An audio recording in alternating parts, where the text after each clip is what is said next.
So guys, part 2 na natin to sa saranggola.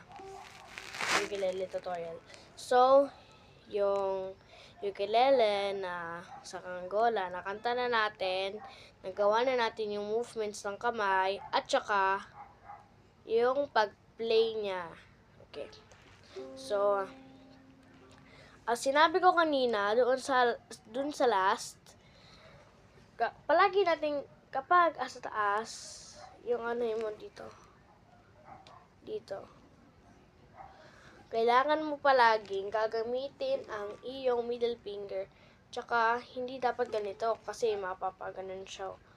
Hindi dapat ganito kasi mapapaganon siya. Mawawalan siya ng sound. So, ganito na lang dapat yung pang mountain siya. O, gaganon ka. O. Pagkuba. Matapos ay. Hindi ba masalong gumanda? O, yun. Tapos, wait lang. Ngayon ko na pala ipapakita yung notes. So, alalahin nyo yung mga notes. Oh. Ito pa ganito. Ito pa ganito. Ito. Left and right. Ito. Unti lang siyang front and backward. Ito. Unti lang siyang left and right. Ito. Flat talaga siya. So, ang mga tunog ay dapat ganito. So,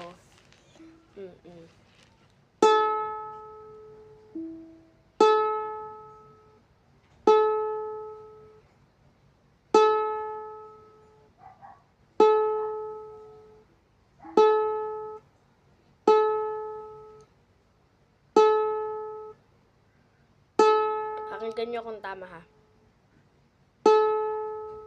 Pakinggan nyo. Ito naman.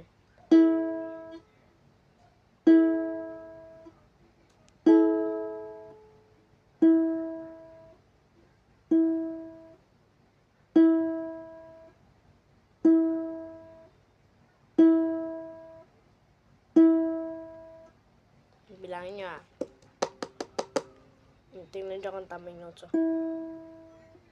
Tingnan nyo lang.